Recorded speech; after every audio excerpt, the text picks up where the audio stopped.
வணக்கம். இன்னைக்கு நாம ம், எப்படி உண்மையில கத்துக்கிறோம்னு கொஞ்சம் ஆழமா பார்க்கலாமா? நீங்க பகிர்ந்துகிட்ட தகவல்கள் கட்டமைப்புவாதம், அதாவது கன்ஸ்ட்ரக்டிவிசம் பத்தி பேசுது. இது சும்மா எப்படி சொல்றது? தகவல்களை மூளைக்குள்ள அனுப்புற மாதிரி இல்ல, இல்லையா? ஏதோ நடக்குதுங்க. கண்டிப்பா. நீங்க சொல்றது ரொம்ப சரி. இது வெறும் தகவலை பெறுவது மட்டும் இல்ல, அதுக்கு ஒரு அர்த்தம் கொடுக்கிறது பத்தினது. அந்த அர்த்தம் உங்க மனசுக்குள்ள நீங்க தனியாவும் உருவாக்கலாம். அதே நேரம் மத்தவங்களோட பேசும்போதும், டிஸ்கஸ் பண்ணும்போதும் உருவாகும். ஆமா. உங்க குறிப்புகள்ல பியாஜே, வைகோட்ஸ்கி மாதிரி முக்கியமான ஆட்களோட கருத்துக்கள் இருக்கு. அவங்க எப்படி இந்த தனிப்பட்ட அறிவு உருவாக்கம், அப்புறம் சமூக அறிவு உருவாக்கம் வேலை செய்யுதுன்னு சொல்லியிருக்காங்க. சோ, இன்னைக்கு இது ரெண்டும் எப்படி சேர்ந்து ஒரு முழுமையான கற்றல் அனுபவத்தை தருதுன்னு பார்க்கலாம். சூப்பர். அப்போ ஆரம்பிக்கலாம். அர்த்தத்தை உருவாக்குதல், அதாவது மீனிங் மேக்கிங், இதுதான் மைய கருத்துன்னு உங்க ஆதாரங்கள் சொல்லுது. அதாவது கத்துக்கிறது வெறும் மனப்பாடம் பண்றதே இல்ல. இது நடைமுறையில எப்படி இருக்கும்? ஒரு அந்த செடி உதாரணம் சொன்னீங்களே, அதை வச்சு கொஞ்சம் சொல்ல முடியுமா? ஆமா. இதுல இன்ட்ரெஸ்டிங்கான விஷயம் என்னன்னா, இந்த அர்த்தம் உருவாக்குதல்ங்கிறது நீங்க புதுசா தெரிஞ்சுக்கிற விஷயத்த உங்களுக்கு ஏற்கனவே தெரிஞ்ச, நீங்க பார்த்த, இல்ல உணர்ந்த விஷயத்தோட கனெக்ட் பண்றது. சரி. அந்த செடி உதாரணம் கரெக்டா இருக்கும். ஒரு செடியை எடுத்து இருட்டுல வைக்கிறீங்கன்னு வச்சுக்குவோம். கொஞ்ச நாள் கழிச்சு பாக்குறீங்க, அது வாடி போயிருக்கு. இது உங்க நேரடி அனுபவம், உங்க தனிப்பட்ட கவனிப்பு. நீங்க பாக்குறீங்க, செடி வாடுது. ஓகே, அது புரியுது. நான் பார்க்கறேன், ஒரு முடிவுக்கு வர்றேன். இது பர்சனல். ஆமா. ஆனா அந்த செடி ஏன் வாடுச்சுன்னு நீங்க யோசிக்க ஆரம்பிக்கும் போதும், இல்ல உங்க ஃப்ரெண்ட்ஸ் கிட்டயோ, வீட்லயோ, இல்ல கிளாஸ்லயோ அதை பத்தி பேசும்போதும், அப்பதான் அடுத்த ஸ்டேஜ். ம். ஒருத்தர் சொல்லலாம், தண்ணி ஊத்தலையோ. இன்னொருத்தர், இல்ல இல்ல, வெயில் இல்லாம எப்படி வளரும் அப்படின்னு கேட்கலாம். நீங்க டிஸ்கஸ் பண்றீங்க, வேற வேற கருத்துக்களை கேக்குறீங்க, காரணத்தை அலசுறீங்க. இங்கதான் இந்த சோஷியல் பார்ட் வருது. சரி சரி. சூரிய ஒளிக்கும் செடியோட வளர்ச்சிக்கும் என்ன சம்பந்தம்ங்கிற புரிதல் அந்த டிஸ்கஷன் மூலமா இன்னும் ஆழமாகும், இல்லாட்டி கன்ஃபார்ம் ஆகும். ஆக உங்க தனிப்பட்ட கவனிப்பும் இந்த சமூக உரையாடலும் சேர்ந்ததுதான் உண்மையான ஆழமான புரிதல். இது சும்மா சூரிய ஒளி தேவை அப்படின்னு மனப்பாடம் பண்றது இல்ல. அந்த அறிவை நாமளே சட்டமைக்கிறோம். இது நல்லா புரியுது. அந்த கனெக்ஷன், தனிப்பட்ட அனுபவம், சமூக உரையாடல், இதுதான் கற்றலை முழுமையாக்குது. அப்போ முதல்ல இந்த தனிப்பட்ட கட்டுமானத்தை பத்தி பார்ப்போம். உங்க குறிப்புகள்ல பியாஜே பத்தி அதிகம் இருக்கு. அவர் குழந்தைங்க சும்மா பார்த்து காப்பி அடிக்கிறது இல்ல, அவங்களாம் உலகத்தோட இன்டராக்ட் பண்ணி செஞ்சு கத்துக்கிறாங்கன்னு சொன்னாரு இல்லையா? மிகச்சரியா சொன்னீங்க. பியாஜேவோட ஃபோக்கஸ் அதுதான். ஒவ்வொருத்தரும் எப்படி அவங்க மனசுக்குள்ள அறிவு கட்டமைப்புகளை உருவாக்குறாங்கிறதுல தான். அவரு இதுக்கு ரெண்டு முக்கியமான ப்ராசஸ் சொன்னாரு. தன்மையப்படுத்தல், அசிமிலேஷன், அப்புறம் பொருத்துதல், அகாமடேஷன். தன்மையப்படுத்தல், பொருத்துதல். சரி. ஒரு சிம்பிள் உதாரணம் யோசிப்போம். ஒரு குழந்தை முதல்ல ஒரு பந்தை பாக்குது. உருண்டையா இருக்கு, தட்டினா ஓடுது. இப்போ அதே மாதிரி ஒரு ஆப்பிள பாக்குது, அதுவும் உருண்டையா தான் இருக்கு. ஆமா. குழந்தை அதையும் உருட்டி விளையாட ட்ரை பண்ணலாம். இதுதான் தன்மையப்படுத்தல். அதாவது புது பொருளை தனக்கு ஏற்கனவே தெரிஞ்ச ஒரு கான்செப்ட், பந்து மாதிரி உருள்ற பொருள் வச்சு புரிஞ்சுக்க முயற்சி பண்றது. சரி, இது ஓகே. புதுசா பழையதோட சேர்த்து பாக்குறது. ஆமா. ஆனா குழந்தை அந்த ஆப்பிள கடிக்க முயற்சிக்கும் போது அதோட டேஸ்ட், கடிக்கும் போது இருக்கிற ஃபீல், இதெல்லாம் பந்துல இருந்து வேற மாதிரி இருக்குன்னு உணருது. இப்போ ஆப்பிள் பத்தின அதோட ஐடியாவை அது மாத்தணும். உருண்டையா இருக்கிற எல்லாம் பந்து இல்ல, சிலது கடிக்கிற பழம்னு ஒரு புது கேட்டகரி உருவாக்கணும். இதுதான் பொருத்துதல். புது அனுபவத்துக்கு ஏத்த மாதிரி தன்னோட பழைய ஐடியாவை மாத்திக்கிறது. ஓ, வவ்வால் உதாரணம் கூட இது மாதிரி தானே? அதேதான். முதல்ல பறவைன்னு நினைக்கிறது தன்மையப்படுத்துதல், அப்புறம் அது பாலூட்டின்னு தெரிஞ்சுக்கிட்டு ஐடியாவை மாத்துறது பொருத்துதல். இது முழுக்க முழுக்க அனுபவம் சார்ந்தது, ரொம்ப பர்சனல். ஒவ்வொருத்தரோட பேக்ரவுண்ட், அவங்க ஆர்வம், ஏற்கனவே என்ன தெரியும், ஏன் அன்னைக்கு அவங்க மூடு எப்படி இருக்கு, இது கூட அவங்க எப்படி புது விஷயத்தை புரிஞ்சுக்குவாங்கங்கறத பாதிக்கும். அதனாலதான் ஒரே கிளாஸ்ல டீச்சர் ஒன்னு சொன்னாலும் ஒவ்வொரு ஸ்டூடெண்ட்டும் அதை கொஞ்சம் வேற மாதிரி எடுத்துக்குவாங்க. அப்போ பியாஜேயோட பார்வையில ஒரு டீச்சரோட பங்குங்கிறது வெறும் தகவல் கொடுக்கிறது மட்டும் இல்ல, இந்த பொருத்துதலுக்கு தேவையான அனுபவங்களை டிசைன் பண்ணி கொடுக்கிறது, அவங்களை யோசிக்க வைக்கிறது, கேள்வி கேட்க தோன்றது, அவங்க புரிஞ்சுக்கிற வேகத்துக்கு மதிப்பு கொடுக்கிறது. அப்படிதானே? 100க்கு 100 கரெக்ட். முக்கியமா அந்த தனிப்பட்ட புரிதலுக்கு மதிப்பு கொடுக்கணும். ஏன்னா ஸ்டூடெண்ட்ஸ் அவங்க அனுபவத்தை வச்ச ஆரம்பத்துல ஒரு விஷயத்தை கொஞ்சம் வேற மாதிரி புரிஞ்சுக்கலாம்.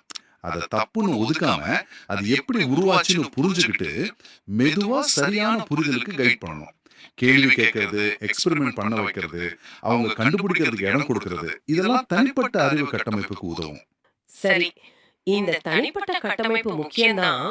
ஆனா நிறைய சிக்கலான விஷயங்களை நாம மத்தவங்க கிட்ட இருந்து தானே கத்துக்கிறோம். இங்கதான் வைகாட்ஸ்கியோட ஐடியாஸ் முக்கியமா வருதா? உங்க ஆதாரங்கள்ல கத்துக்கிறது முதல்ல தனி ஆளுக்குள்ள நடக்கிறத விட மத்தவங்களோட சேர்ந்து சமூக மட்டத்துல நடக்குதுன்னு ஆமா, இது ரொம்ப முக்கியமான ஒரு வேறுபாடு. வைகோட்ஸ்கி என்ன சொன்னாருன்னா, ஹையர் மென்டல் ஃபங்க்ஷன்ஸ்னு சொல்றோமே, அதாவது கவனம், ஞாபக சக்தி, ப்ராப்ளம் சால்விங் மாதிரி விஷயங்கள், இது முதல்ல சமூக அளவுல தான் உருவாகுது. சமூக அளவுலயா? ஆமா, அதாவது நாம மத்தவங்களோட பழகும்போது, பேசும்போது, டிஸ்கஸ் பண்ணும்போது இந்த ஸ்கில்ஸ் டெவலப் ஆகுது. அதுக்கப்புறம் தான் அது தனி நபரோட உள்மன செயல்பாடா மாறுது. இத சமூகத்திலிருந்து தனி நபருக்கு, சோஷியல் டு இண்டிவிஜுவல் போற ஒரு மூவ்மெண்டா பார்க்கலாம். இது இன்னும் கொஞ்சம் விளக்கமா சொன்னா நல்லா இருக்கும், ஒரு உதாரணத்தோட. கண்டிப்பா. உங்க ஆதாரங்கள்ல இருக்கிற அந்த மழை எப்படி பெய்யுது உதாரணத்தையே எடுத்துக்கலாம். ஒரு குழந்தை ஆரம்பத்துல மேகம் அழுதா மழை வரும்னு கற்பனையா சொல்லலாம். இது அதோட ஆரம்ப கட்ட புரிதல். ஆனா ஸ்கூல்லயோ, வீட்லயோ, ஃப்ரெண்ட்ஸ் கூடயோ, பெரியவங்க கூடயோ இத பத்தி பேசும்போது, விவாதிக்கும் போது, படம் பார்க்கும்போது, டீச்சர் விளக்கும் போது, தண்ணி ஆவியாகி மேல போகுது, அங்க கூலாகி மேகமாகுது, அப்புறம் தண்ணி துளியா மாறி மழையா வருது.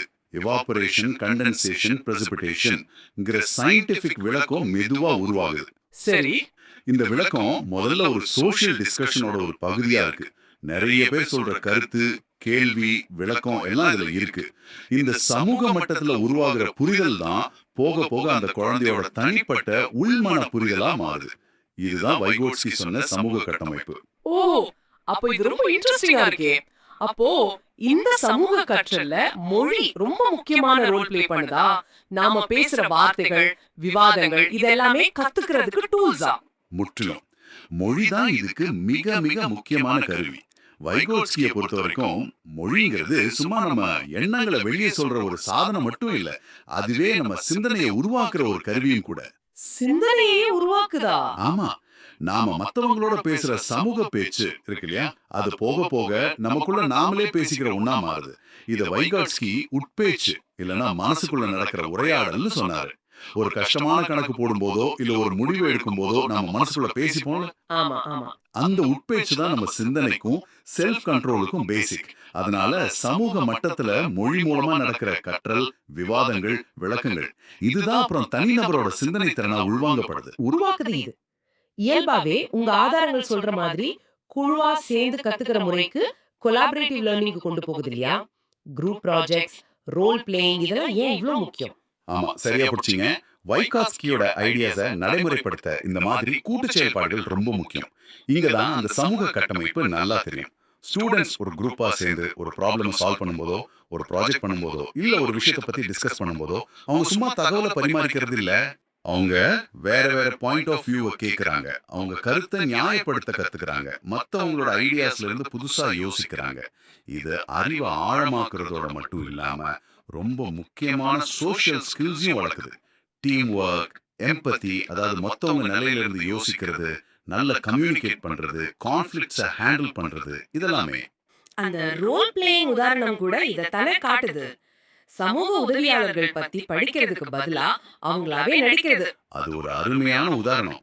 குழந்தைங்க டாக்டர், டீச்சர், ஃபயர் ஃபைட்டர்னு வேற வேற ரோல் பண்ணும்போது அந்த வேலைகளோட முக்கியத்துவத்தை, சொசைட்டிலே அதோட பங்களிப்பை வெறும் தியரியா இல்லாம அனுபவமா உணர்றாங்க. அவங்க ஒருத்தருக்கு ஒருத்தர் பேசிக்கிறாங்க, பிளான் பண்றாங்க, ப்ராப்ளம்ஸ் வருது. இது கற்றலை ரொம்ப லைவ் ஆக்குது. சரிதான். இதே மாதிரினா திங்க் பேர் ஷேர், சிந்தி ஜோடி சேர் பகிர், பியர் டியூட்டரிங், சக மாணவர் கற்பித்தல் மாதிரி டெக்னிக்ஸும் வேலை செய்யுது. முதல்ல தனியா யோசிச்சு தனிநபர், அப்புறம் ஜோடியா டிஸ்கஸ் பண்ணி சமூகம், அப்புறம் கிளாஸ்ல ஷேர் பண்றது விரிந்த சமூகம்னு இது ஸ்டெப் பை ஸ்டெப்பா அறிவு கட்டமைக்க ஹெல்ப் பண்ணுது. பியர் டியூட்டரிங்ல சொல்லி கொடுக்கிற ஸ்டூடெண்ட்டுக்கு அவங்க புரிதல் ஆழமாகும், கத்துக்கிற ஸ்டூடெண்ட் ஈஸியா புரிஞ்சுக்குவாங்க. சரி, இதெல்லாம் ஸ்டூடெண்ட்ஸோட பங்க பத்தி பேசுது. ஆனா இந்த கட்டமைப்புவாத அணுகுமுறையில டீச்சரோட பங்கு என்னவா இருக்கும்? அவங்க இனிமேல் சும்மா ஸ்டேஜ்ல நின்னு நோட்ஸ் வாசிக்கிற லெக்சரரா மட்டும் இருக்க முடியாதே. நிச்சயமா இல்ல. டீச்சரோட ரோல் ரொம்ப ஃபண்டமெண்டலா மாறுது. அவங்க அறிவை கொடுக்கறவங்கங்கறத தாண்டி கற்றலுக்கு வழிகாட்டுறவரா ஒரு ஃபெசிலிட்டேட்டரா மாறுறாங்க. அவங்களோட முக்கியமான வேலை என்னன்னா ஸ்டூடெண்ட்ஸ் அவங்களாவே அறிவை கண்டுபிடிக்கவும் ஒருத்தரோட ஒருத்தர் பேசி அறிவை கட்டமைக்கவும் தேவையான சூழலை வாய்ப்புகளை உருவாக்கி கொடுக்கிறது.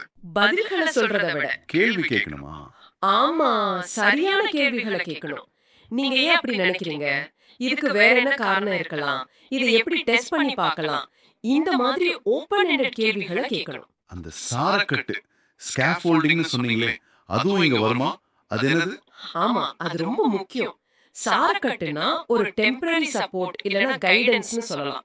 ஒரு பில்டிங் கட்டும்போது சாரக்கட்டு போட்டு பில்டிங் முடிஞ்சதும் எடுத்துடுறோம்ல, ஆ, அது மாதிரி. ஓ சரி சரி. டீச்சர் அவங்களுக்கு தேவையான ஆரம்ப கட்ட சப்போர்ட்டை கொடுக்கணும். அது ஒரு பெரிய ப்ராப்ளமா சின்ன சின்னதா பிரிச்சு கொடுக்கறதா இருக்கலாம், சில க்ளூஸ் கொடுக்கறதா இருக்கலாம், இல்ல ஒரு மாடலை காட்டுறதா இருக்கலாம். ஸ்டூடெண்ட் அந்த ஹெல்ப்போட முன்னேற ஆரம்பிச்சதும் மெதுவா அந்த சப்போர்ட்டை எடுத்துக்கணும். அப்பதான் அவங்க தனியா செய்ய கத்துக்குவாங்க. இது கொஞ்சம் பார்த்து செய்ய வேண்டிய விஷயமா தெரியுதே. ஆமா, இது ஒரு நுட்பமான வேலை. எப்ப ஹெல்ப் தேவை, எவ்வளவு தேவை, எப்ப நிறுத்திக்கணும்னு டீச்சர் புரிஞ்சுக்கணும்.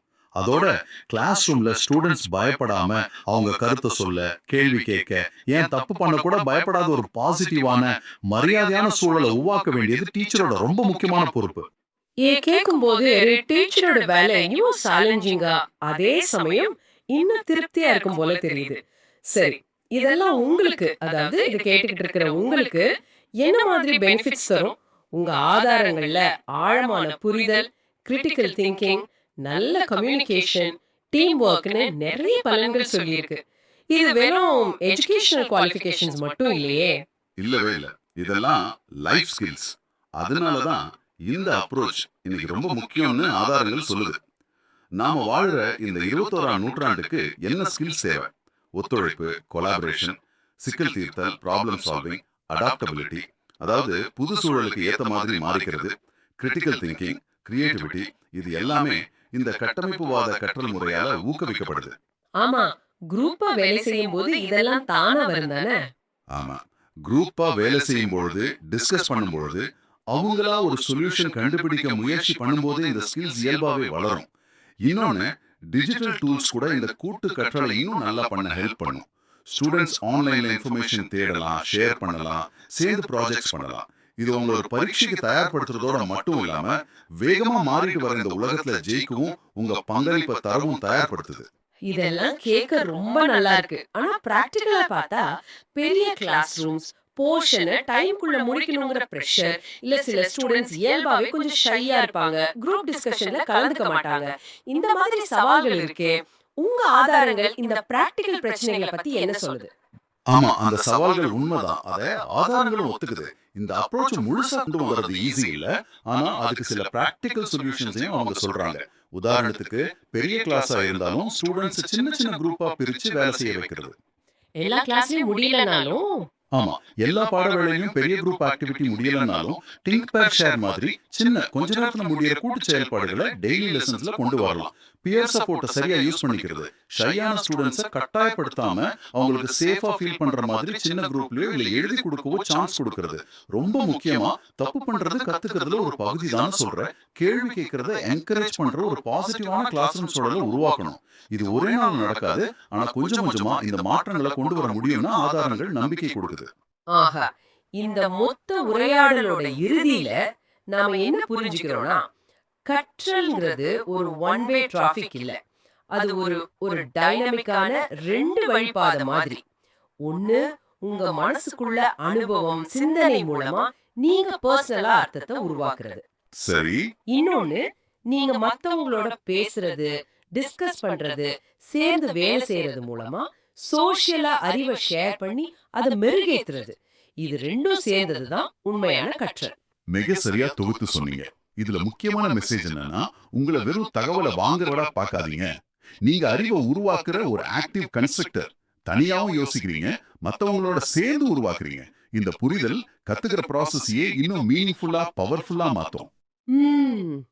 இந்த ஆழமான கருத்துக்களை வச்சு உங்களுக்காக ஒரு இறுதி சிந்தனை. கத்துக்கிறதுங்கிறது இந்த ரெண்டு விஷயத்தையும் சேர்ந்தது. அதாவது தனிப்பட்ட சிந்தனை மற்றும் சமூக ஊடாட்டம் அப்படிங்கிறத முழுசா உணரும்போது, அடுத்த தடவை நீங்க புதுசா கொஞ்சம் கஷ்டமா ஏதாவது கத்துக்க முயற்சி பண்ணும்போது, அந்த அணுகுமுறை எப்படி மாறலாம்? இத பத்தி கொஞ்சம் யோசிச்சு பாருங்க.